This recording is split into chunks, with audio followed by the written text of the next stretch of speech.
Jake Morrison stood in front of the large window on the ship's bridge. He watched the alien planet grow bigger as their ship got closer. The blue and silver world looked beautiful but strange. After 20 years of working as Earth's top diplomat, Jake had never felt this nervous before. "Ambassador there, sending us a message," said Captain Lisa Webb. She walked over to Jake with a worried look on her face. "The Zephyrian Princess is coming aboard in 30 minutes. Jake nodded and checked his uniform one more time. Everything had to be perfect. This was humanity's first real chance to make friends with another intelligent species. The Zephyrians had been watching Earth for 50 years. They finally decided humans might be ready to talk. Lieutenant Amy Foster hurried onto the bridge carrying a tablet full of information. "Sir, I have the final cultural notes about their customs," she said. "Remember, they think direct eye contact is very rude. It means you want to fight them. Keep your eyes down or look at their hands when you talk." Jake frowned. Looking away from someone felt wrong to him. How could he trust someone if he couldn't look them in the eyes?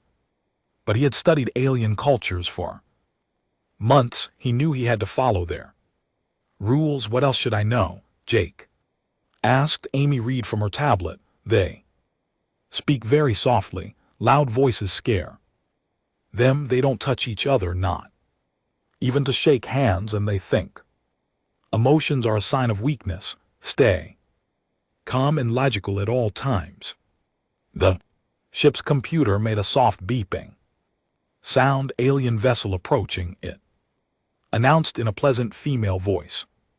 Through the window, Jake could see a beautiful silver ship that looked like a crystal flower. It moved without making any sound. The human ship felt clumsy next to it. "They're so much more advanced than us," Captain Webb whispered. Dr. Ben Taylor, the ship's historian, joined them at the window. "Maybe in technology," he said, "but we have something they don't understand yet." "What's that?" Jake asked. Ben smiled. "Heart." 20 minutes later, Jake waited in the main meeting room. The room had been cleaned until it sparkled. Earth's best food was laid out on tables. Fresh flowers from the ship's garden made everything smell nice. The airlock doors opened with a soft hiss. 5 figures in flowing white robes entered the room. They moved like they were floating. Their skin was pale silver and seemed to glow softly. Jake had seen pictures, but seeing them in person was amazing. The tallest figure stepped forward and lowered her hood. Princess Lyra 7 was more beautiful than Jake had imagined. Her face looked almost human, but perfect in every way. Her eyes were large and completely silver, like mirrors. Her hair was white as snow and moved like it was underwater. "Greetings, humans," she said in a voice that sounded like wind chimes. "I am Princess Lyra 7, daughter of High Counselor Zephyr Prime. We come in peace to learn if your species is ready for friendship." Jake bowed low as he had been taught. "Welcome aboard our ship, Your Highness. I am Ambassador Jake Morrison. We are honored by your presence." The princess nodded once. Her silver eyes looked at Jake's feet, then at his hands, but never at his face. This was normal for her people. "We have prepared food for you," Jake said, gesturing toward the tables. "I hope you will find it acceptable." "That is kind, Princess," Lyra 7 replied.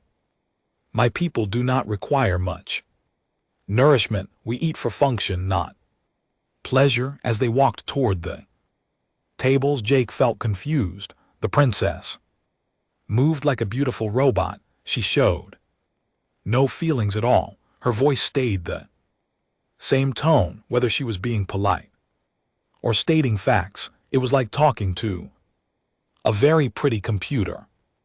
Jake couldn't help himself. He had always been good at reading people by looking at their faces and eyes. Without thinking, he turned to face the princess directly and looked right into her silver eyes. "Your Highness," he started to say, but then stopped. Something incredible happened when Jake looked into Princess Lyra Seven's eyes. Her perfect calm face changed. Her eyes grew wider, her mouth opened slightly. For just a moment she looked surprised, almost curious. Jake kept looking at her. He wasn't trying to be rude, he just wanted to understand who she really was inside.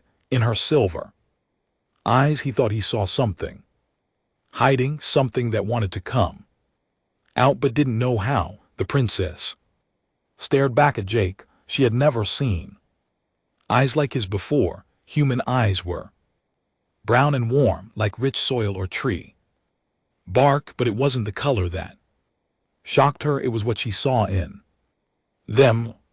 Jake's eyes showed everything he was feeling. She could see his nervousness about meeting her, his excitement about making contact with her people, his genuine wish to be friends, his curiosity about her world and her life.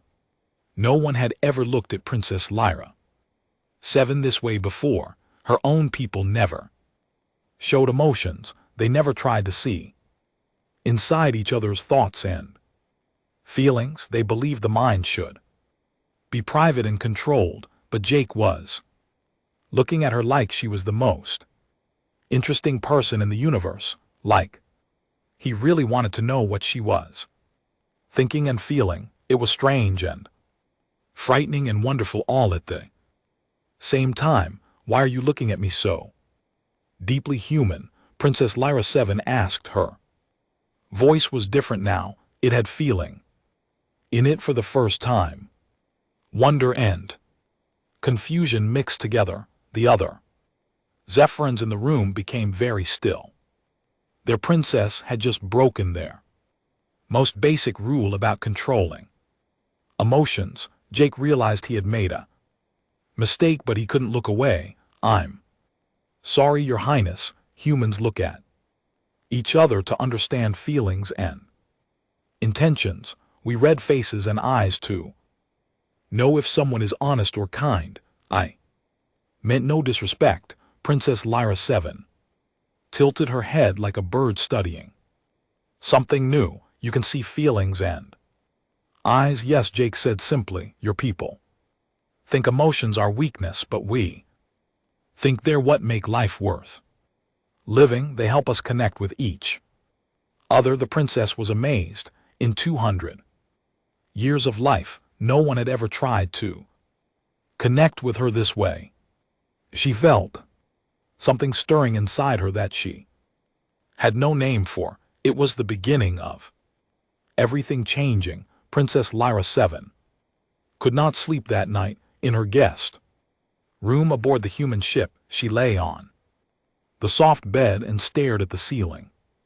She kept thinking about Jake's brown eyes and how they had made her feel so strange inside. The next morning she found herself walking through the ship's corridors. She told her guard she wanted to observe human behavior for her report to the High Council, but really she was looking for Jake. She found him in the ship's dining hall eating breakfast with other crew members. Jake was laughing at something Captain Webb had said. When he laughed, his whole face changed. His eyes crinkled at the corners and his mouth opened wide. Princess Lyra Seven had never seen anything like it. Her people never laughed. They found things logically amusing sometimes, but they never made those loud, joyful sounds that shook their whole bodies. "Good morning, Your Highness," Jake said. When he saw her, he started to look down at her feet, but then caught himself and looked into her eyes again. Would you like to join us for breakfast? Princess Lyra 7 felt that strange stirring feeling again when he looked at her. Yes, she said, surprising herself. I would like that. Jake pulled out a chair for her, another human custom that confused her people. Jurans never helped each other with such simple tasks. Everyone was expected to take care of themselves. We were just talking about our families back on Earth, said Dr. Ben Taylor. Jake here has a daughter who just started university. Jake's face changed again. This time his eyes became soft and warm. Emma is studying to be a doctor, he said.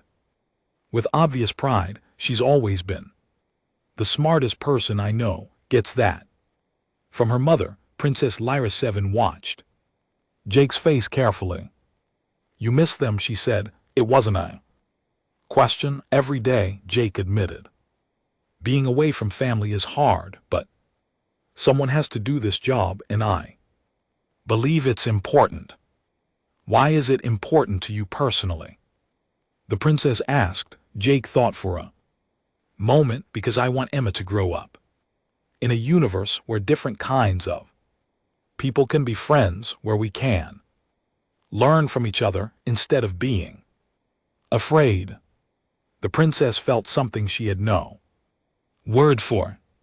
Jake wasn't just doing his job because he was told to. He was doing it because he cared about something bigger than himself. He felt responsible for the future of people he would never meet. Lieutenant Amy Foster joined their table. Your Highness, would you like me to explain more about human emotions? I'm a xenopsychologist. I study how different species think and feel. Princess Lyra 7 nodded eagerly. Yes, I want to understand. Amy smiled. Emotions help humans survive and work together. Fear keeps us safe from danger. Love makes us take care of our children and families. Sadness helps us remember important losses. Anger gives us energy to fight against unfairness. But don't emotions make you do foolish things? The princess asked. Sometimes, Jake said, but they also make us do wonderful things. A mother will risk her life to save her child. A person will give food to a stranger who is hungry. Soldiers will protect people they've never met because they believe it's right. Princess Lyra 7 tried to imagine this. Her people made all decisions based on logic and what would benefit their society as a whole. The idea of risking yourself for a stranger made no sense to her, but something about it felt important. That afternoon, Jake gave the princess a tour of the ship. In the engine room, they met Tony Clark, a young engineer who was fixing a broken pipe. His hands were covered in oil and sweat dripped from his face. Sorry about the mess, Ambassador, Tony said. This old pipe has been giving us trouble for weeks. Is it dangerous? Princess Lyra 7 asked. Tony laughed. Nah, just annoying, but we'll get it fixed. This ship has carried us across the galaxy safely. We owe her that much. After they left the engine room, the princess asked Jake, why does he care about the ship like that? It's just a machine. Jake thought carefully. To us, this ship isn't just metal and circuits. It's our home. It's kept us alive in the darkness of space. It's brought us to meet you. Humans form emotional connections with places and things that are important to us. They visited the medical bay next, where Dr. Sarah Kim was taking care of a crew member who had hurt his arm. The princess watched as the doctor gently cleaned the wound and wrapped it with careful hands. Does it hurt much, doctor? Kim asked the injured man. It's not too bad, doc, he replied, trying to be Brave, it's okay to admit when you're in pain, she said kindly. That's how. Know how to help you better, princess. Lyra 7 was amazed. Among her people, showing weakness or pain was shameful. But here, the doctor was encouraging. Honesty about suffering so she could provide better care. In the ship's library, Jake showed the princess books of human poetry and art. He read her a poem about a father's love for his child. As he read, his voice became soft and gentle. I don't understand, Princess Lyra 7 said. Poem is about ordinary things, a child learning to walk, playing in a garden. Why do humans write about such simple events? Jake closed the book and looked at her with those deep, warm eyes. Because those simple moments are when we feel the most happiness, when we remember what makes life precious. Your people have incredible technology and perfect logic, but do you have joy? The question hit Princess Lyra 7 like a physical blow. Joy, she didn't even have a word for it in her language. Her people had satisfaction when they completed tasks successfully. They had contentment when their society ran smoothly, but joy, that bright, bubbling feeling she sometimes saw in human faces, no, they had nothing like that. That evening, Princess Lyra 7 attended the ship's weekly movie night. The crew was watching an old Earth film about a group of friends who help each other through difficult times. The princess watched the humans more than the movie.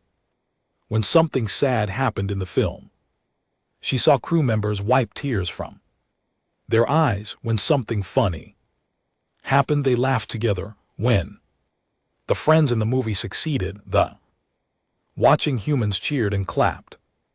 They feel everything the characters feel, the princess whispered to Jake.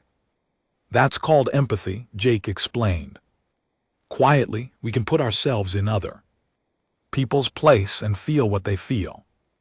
It helps us understand each other better. After the movie, Princess Lyra 7 walked alone through the ship's observation deck. Through the large windows, she could see her home planet and the human ship side by side. Two worlds so different from each other. Jake found her there an hour later. Are you all right, Your Highness? She turned to face him, and for the first time she didn't hide her feelings. I think I'm beginning to understand why you look at me so deeply, she said.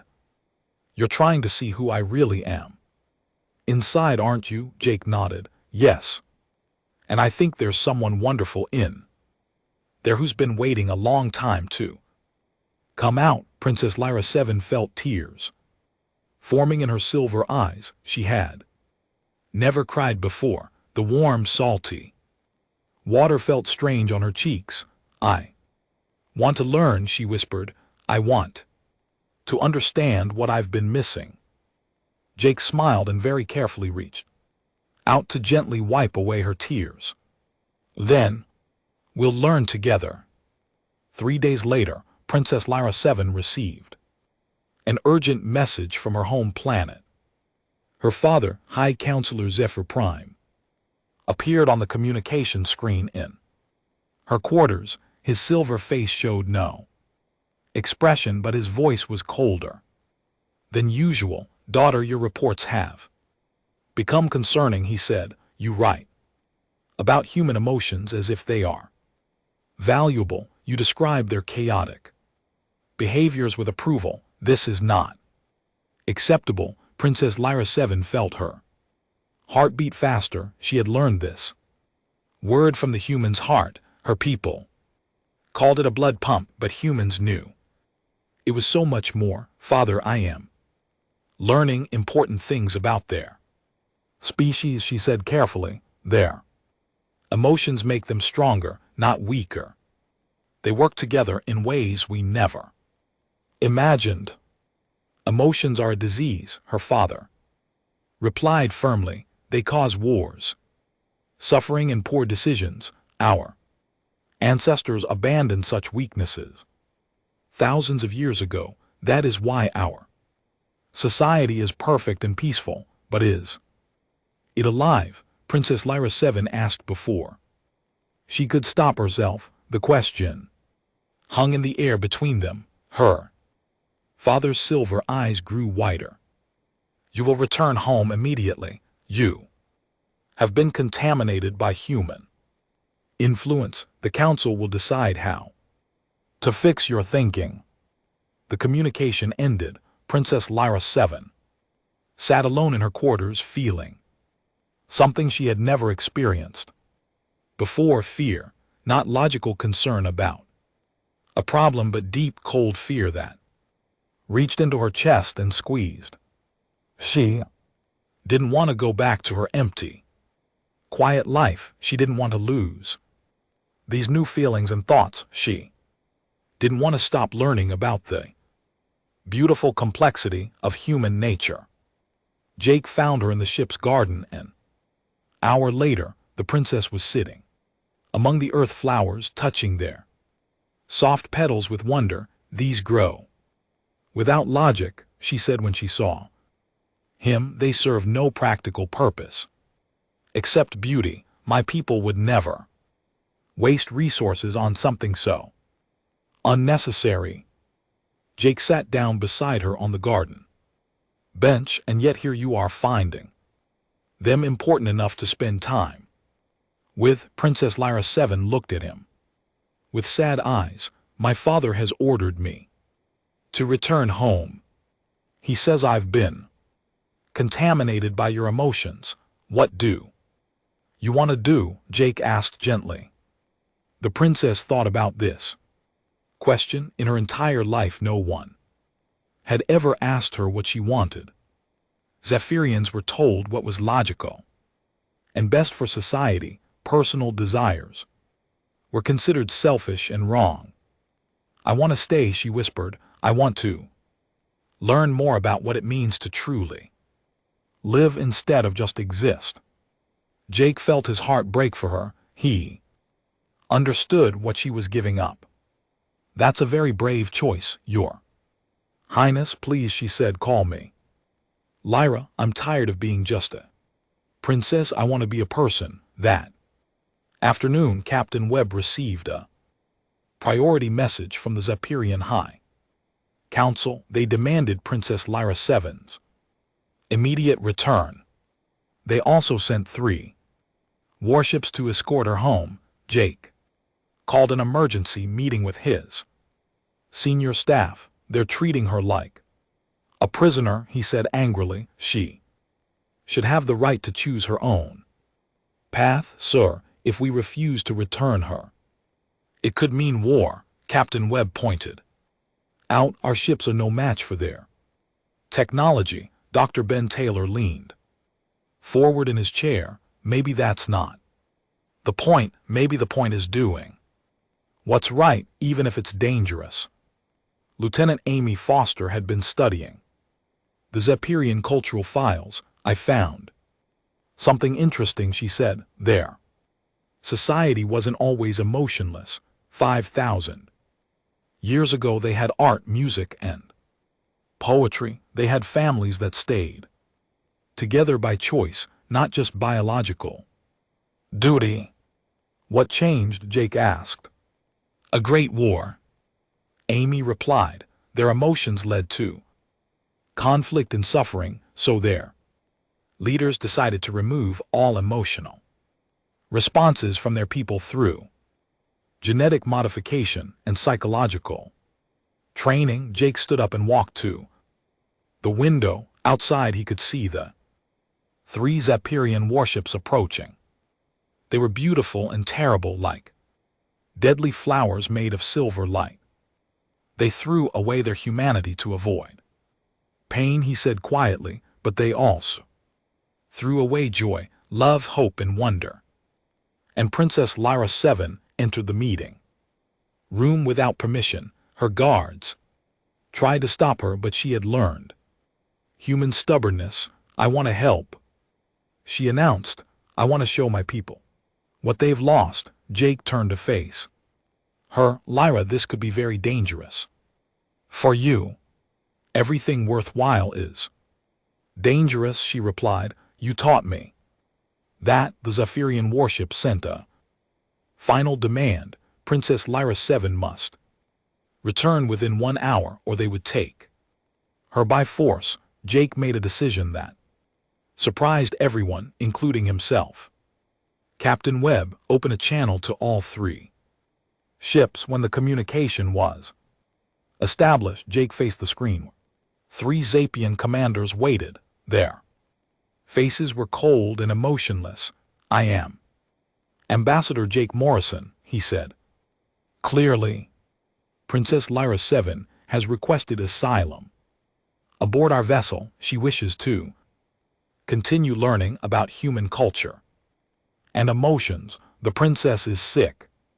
One commander replied, human contamination has damaged her mind. She cannot make logical decisions. She seems perfectly logical to me, Jake said. She's choosing growth over stagnation, learning over ignorance, life over me. Existence. Princess Lyra 7 stepped into view of the camera. My people, she said, her voice stronger than it had ever been. I am not sick, I am awake. I have discovered what our ancestors knew before we chose fear over feeling. She held up a small device. This contains something we have not created in 5,000 years, a poem I wrote it myself about the beauty of connection and the courage to feel deeply. The Zephyrian commanders stared at her in shock. Poetry was forbidden in their society. It was considered a dangerous emotional expression. Princess Lyra 7 began to read her poem. Her voice was soft but clear. In silver silence we have lived, perfect, cold, and clean. But in brown eyes I found a gift. The warmth of what could be. To feel is not to fail or fall, but rise on wings of gold. The heart that dares to break can hold more love than fear can know. As she spoke, something incredible happened on the Zephyrian ship's crew. Members stopped their work to listen. Some of them felt stirrings in their chests, memories of emotions there people had tried to forget. One of the commanders, an older Zephyrian named Captain Stellar 9, spoke in a voice that was almost gentle. Princess, your words create sensations. In my thoughts I had believed such things were impossible. They are not impossible, Princess Lyra 7 replied. They are just buried deep under centuries of fear, but they are still there, waiting to be rediscovered. Jake watched this exchange with growing hope. Maybe they could find a peaceful solution. Maybe the princess could help her people remember what they had lost. But then the High Counselor himself appeared on the screen. His face was harder than stone, his voice like ice. Enough, he commanded. You will surrender the princess immediately, or we will take her. Your primitive weapons cannot stop us. Jake looked at Lyra, then back at the screen. He made the most human decision possible. Then you'll have to go through us first, he said. The battle lines were drawn. The tension in the command center was thick, enough to cut with a knife. Jake stood at the center of it all, watching the 3 Zephyrian warships move into attack formation.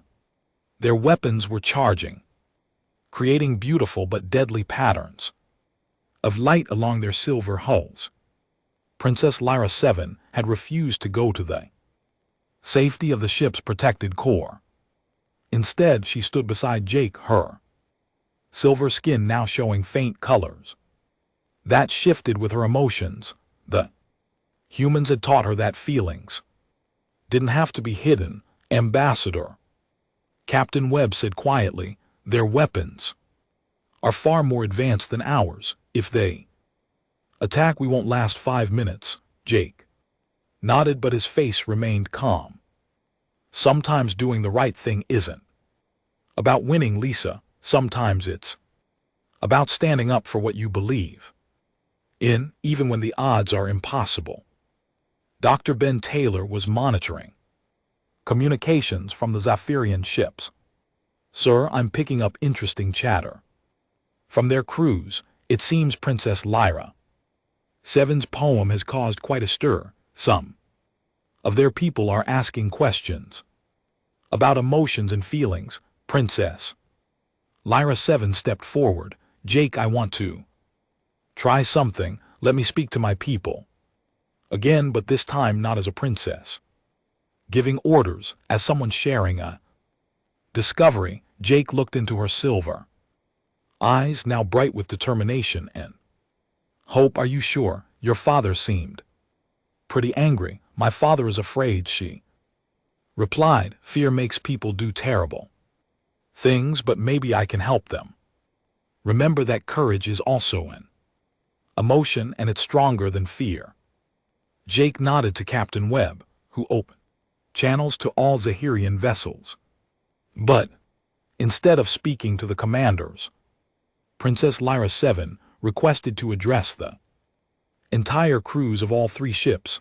My people, she began, her voice carried to thousands of Zephyrian listeners.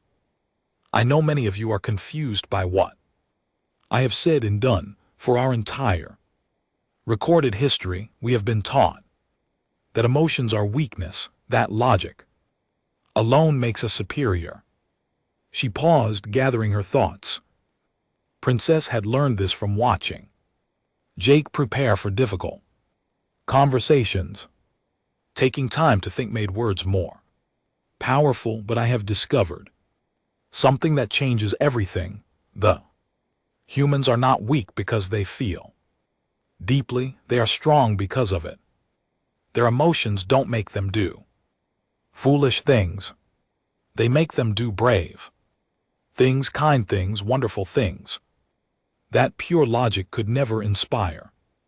On the Zephyrian ships, crew members found themselves listening with growing interest. Many of them felt strain, sensations stirring in their chests, sensations they had no names for. I have seen a human father speak of his daughter with such love that his eyes filled with water. Princess Lyra VII continued, I have watched humans risk their lives to save strangers, not because it was logical, but because they believed it was right. I have seen them create art and music and poetry that serves no practical purpose except to make life more beautiful. Captain Stellar 9, the older commander who had been moved by her poem, spoke over the communication channel. Princess, these sensations you describe, I begin to experience them when I hear your words. Is this what the humans call feeling? Yes, Princess Lyra VII replied gently, and it is not sickness or contamination. It is remembering what it means to be truly alive. But High Counselor Zephyr Prime cut into the transmission, his voice harsh with anger. Enough of this madness. All ships prepare to board the human vessel. We will take my daughter by force if necessary. The Zephyrian warships moved closer, their weapons now fully powered. Jake could feel the fear of his crew, but he also felt their determination. They were ready to fight for what was right, even if they couldn't win. Wait, Princess Lyra VII said urgently.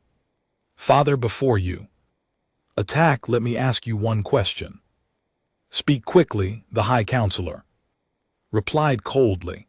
In 5,000 years of perfect logic and emotionless peace, have you ever felt truly happy? Have you ever experienced joy so bright it made you want to sing? Have you ever loved someone so much that you would gladly give your life for theirs? The question hung in the space between the Ships like a challenge, High Counselor.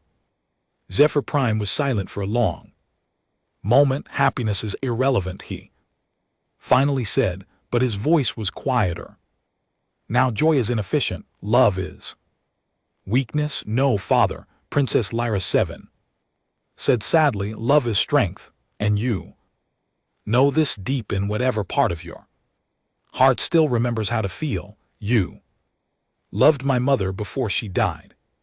You love me even now, or you wouldn't be so afraid of losing me. Jake watched the High Counselor's face on the screen. For just a moment, he saw something flicker. In those silver eyes, pain, loss, love buried so deep it had almost been forgotten. You speak of forbidden things, the High Counselor whispered. I speak of true things, his daughter replied, and you know they are true, or they wouldn't frighten you so much. Suddenly, alarms began sounding on all the ships. A massive asteroid field was drifting toward them, pulled by the planet's gravity. The space rocks were huge and they were moving fast. All vessels evasive action, Captain Webb shouted. The human ship's engines roared to life, pushing them away from the approaching danger. But one of the Zephyrin warships had engine problems. Their perfect technology had a flaw. At the worst possible moment, the ship was caught in the asteroid field's gravitational pull. Captain Stellar 9's ship is in trouble, Lieutenant Amy Foster reported. Their engines are failing, they're going to be crushed. Jake didn't hesitate. Tony, give me everything we've got. We're going after them, sir. That's suicide, Captain Webb protested. Our ship isn't designed for that kind of rescue mission. Maybe not, Jake said grimly, but we're going to try. Anyway, we don't leave people behind, no matter who they are. The human ship dove into the asteroid field, dodging massive rocks that could smash them to pieces. Jake's crew worked with desperate efficiency, using all their skill and courage to reach the disabled Zephyrian vessel. Princess Lyra 7 watched in amazement as the humans risked everything to save their potential enemies. This was what she had been trying to explain to her people. This was the power of emotions, like compassion and bravery. Father, do you see, she asked over the communication channel, they are risking their lives for strangers who were about to attack them. Pure logic would tell them to save themselves, but their hearts tell them to save others. On his command ship, High Counselor Zephyr Prime watched the impossible rescue attempt. The primitive human vessel was performing miracles of piloting, its crew working together with perfect harmony, born not of programming but of shared purpose and mutual trust. They will all die for this foolishness, he said, but his voice lacked conviction. Maybe, Princess Lyra 7 replied, but they will die trying to do something good. Can you say the same about a life lived without ever caring about anything beyond yourself? The human ship reached Captain Stellar 9's vessel just as the largest asteroids closed in. Using magnetic grapples and emergency thrusters, they pulled the Zephyrin ship to safety. Both vessels barely escaped being crushed as they moved away from the asteroid field. Captain Stellar 9's voice came over the communication system. Or many, the first time in centuries of Zephyrian military service, his voice shook with emotion. Human vessel, you have saved my crew and my ship. By all logic, you should have saved yourselves. Instead, why did you risk everything for us? Jake answered simply, because it was the right thing to do, because your lives matter, because that's what people do for each other when they remember how to care. Princess Lyra 7 looked at her father on the screen, High Counselor. Zephyr Prime's perfect composure was finally cracking. She could see tears beginning to form in his ancient silver eyes. Father, she said gently, it's not too late. We can learn to feel again. We can remember what we lost. The High Counselor closed his eyes, and when he opened them again, they were full of wonder and pain and something that might have been hope. My daughter, he whispered, what have we become? 6 months later, Jake Morrison stood in the same observation deck where he had first really talked with Princess Lyra 7, but everything was different. Now, through the windows, he could see something that would have been impossible to imagine when they first met. A joint space station floated between Earth's solar system and the Zephyrian home worlds. It was half human design, half Zephyrian technology. The human sections were warm and colorful, full of gardens and art. The Zephyrian sections were beautiful and efficient, gleaming with silver light. Together, they created something neither species could have built alone. It's magnificent, isn't it? Lyra said as she joined him at the window. She no longer called herself princess. She had chosen to become the first in her species cultural ambassador, a job that didn't exist until she created it. Jake smiled at her. In 6 months she had changed incredibly. Her silver skin now showed colors regularly, shifting with her moods and feelings. She had learned to laugh, to cry, to get angry at unfairness, and to feel joy at simple pleasures. But she had also kept her people's gifts for logic and clear thinking. Your father seems to be adapting well, Jake observed.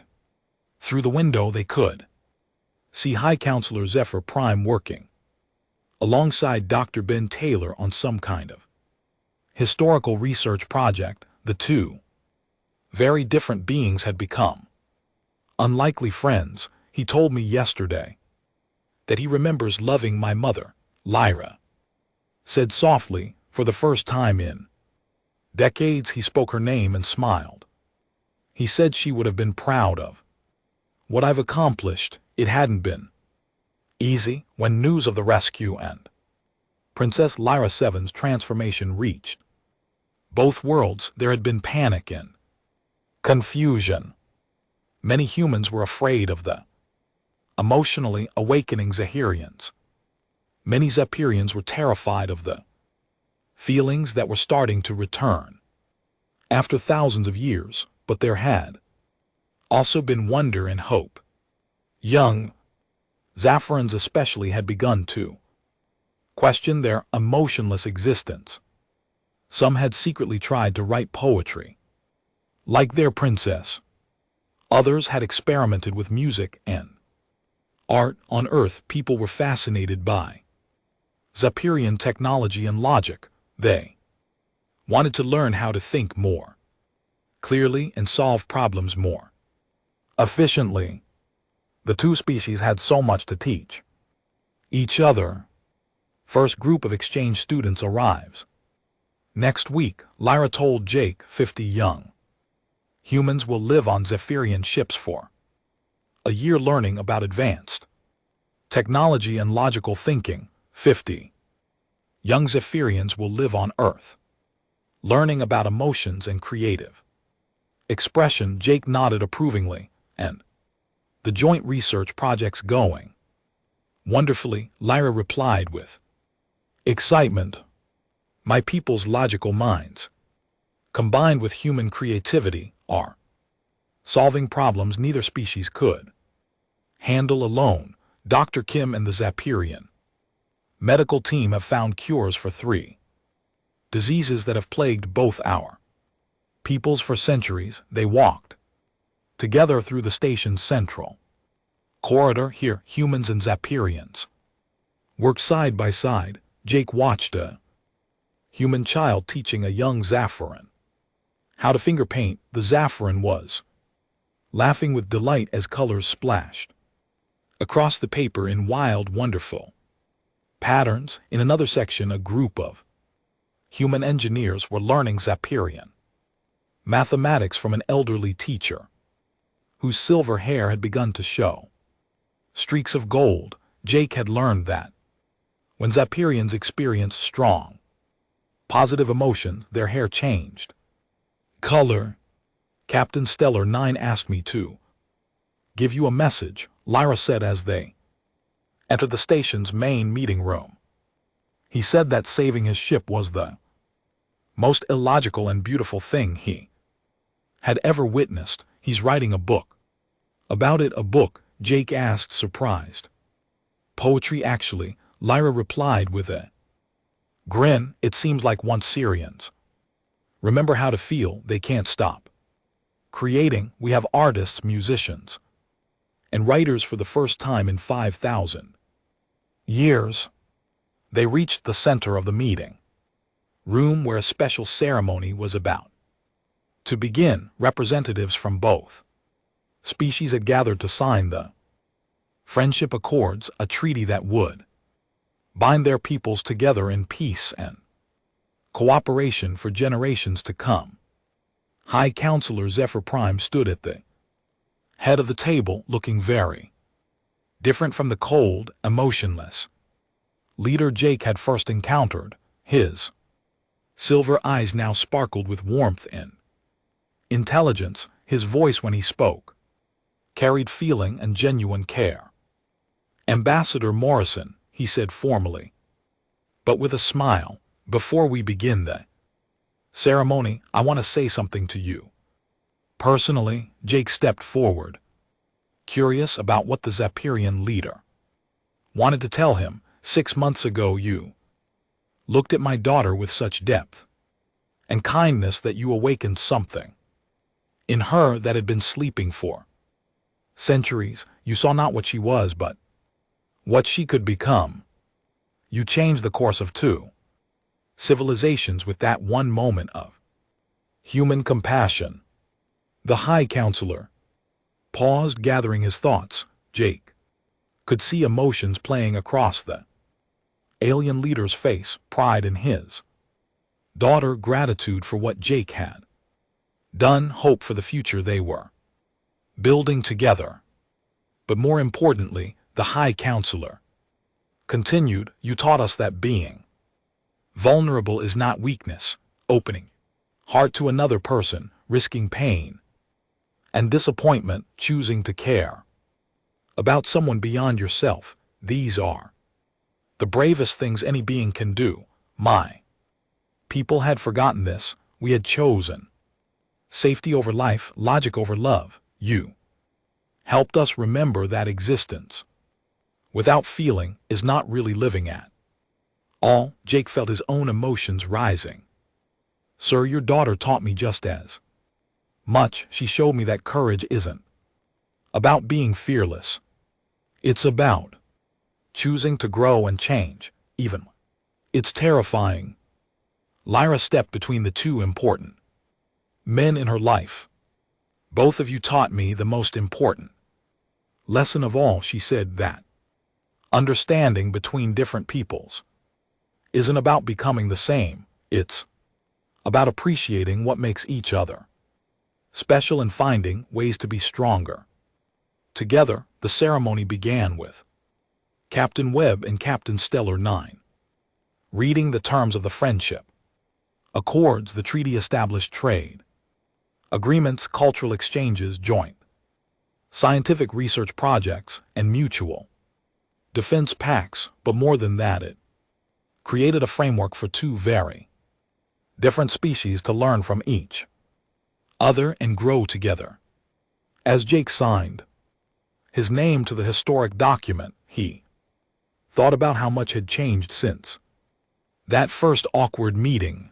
The princess, who had asked why he looked at her so deeply, had become a bridge between worlds. The emotionless aliens had rediscovered the power of feelings The humans had learned new ways to think clearly and solve complex problems.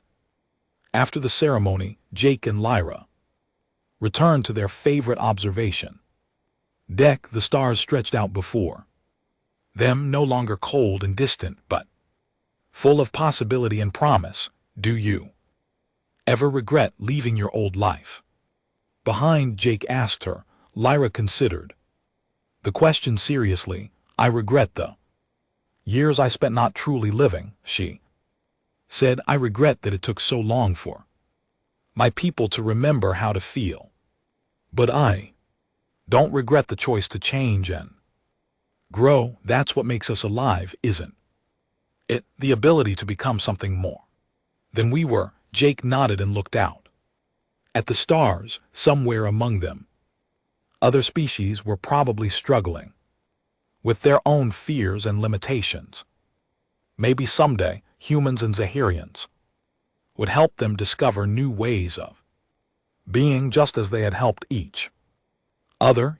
Jake said thoughtfully, I think I finally understand why I looked at you so deeply that first day. Why? Lyra asked curiously. Because I could see that underneath all that perfect control, you were asking the same question every living being asks. Who am I really, and what am I capable of becoming? You just needed someone to care enough to help you find the answer.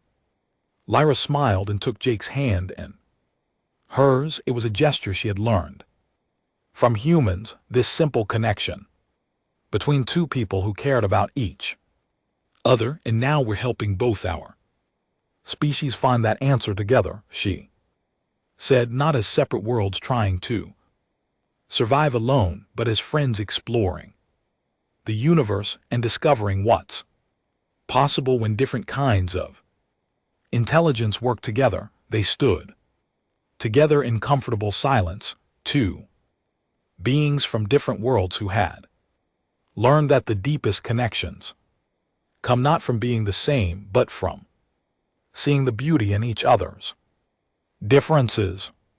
Outside the windows, human and Zahirian ships moved together through the stars, carrying explorers, scientists, artists, and dreamers toward a future neither species could have imagined alone. The question that had started it all, why are you looking at me so deeply, human, had been answered. Jake looked deeply because humans understood that every being had infinite potential waiting to be discovered. All they needed was someone who cared enough to see it, nurture it, and help it grow. And in that depth of seeing and being seen, two civilizations had found not just friendship, but a new way of existing in the universe, with hearts open to possibility and minds ready for wonder.